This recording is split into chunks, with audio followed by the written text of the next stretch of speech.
L'employeur, pour vraiment respecter la conciliation études-travail, il va vraiment prendre mes disponibilités en compte. Donc, il va me demander le nombre d'heures qui me correspond pour pouvoir vraiment me concentrer sur mes études. Donc, ce qui me concerne, c'est environ 8-10 heures, qui fait en sorte que je peux vraiment me concentrer sur mes études pour vraiment pouvoir bien réussir. C'est nous qui choisissons le nombre de jours, le nombre d'heures et quand on travaille. Parce qu'on s'entend, on a tous des études et tous des vies différentes et Benny est très fort pour s'accommoder à l'horaire.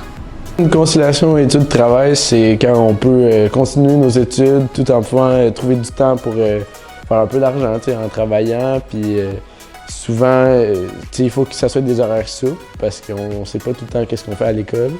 Pour moi, une bonne conciliation travail-études, c'est d'avoir les horaires que je veux. Ça me permet de travailler plus dans les périodes où il n'y a pas d'examen, puis travailler moins dans les périodes où il y a plus d'examens. La journée, ça ne m'adonne pas, je peux vraiment pas rentrer. J'ai juste besoin d'appeler, puis écoute, c'est sûr qu'ils vont trouver un moyen là, qu'on s'arrange, toujours. Échanger un shift, ils font tout leur possible pour en faire en sorte que tout se passe bien pour mes études. Puis en même temps, ça me permet de faire le nombre d'heures que j'ai besoin pour pouvoir avoir de l'expérience. Pour moi, c'est important de travailler dans un endroit où la conciliation travail est prioritaire, c'est-à-dire qu'ils vont valoriser nos études. Et je trouve qu'au Benny, c'est justement quelque chose qui est très valorisant parce qu'ils ont déjà offert des bourses d'études afin d'aider les personnes qui travaillent au Benny. Ils sont toujours présents à te dire si tu n'arrives pas avec l'école et le travail, on va baisser ton nombre d'heures. Et s'il faut nécessairement, on va arrêter complètement de travailler. Chaque personne est différente là-dessus au niveau du nombre d'heures qu'il est capable de travailler.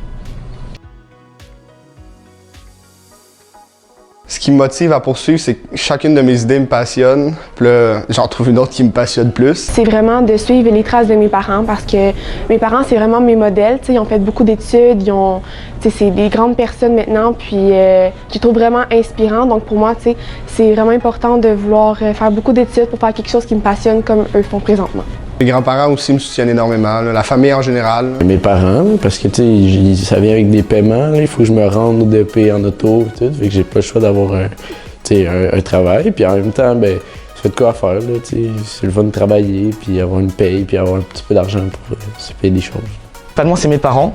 Donc j'ai toujours été jeune, ils ont toujours été là pour me soutenir et je sais à peu près où je vais m'en aller dans la vie. Et c'est toujours été quelque chose que j'aime étudier, j'aime apprendre.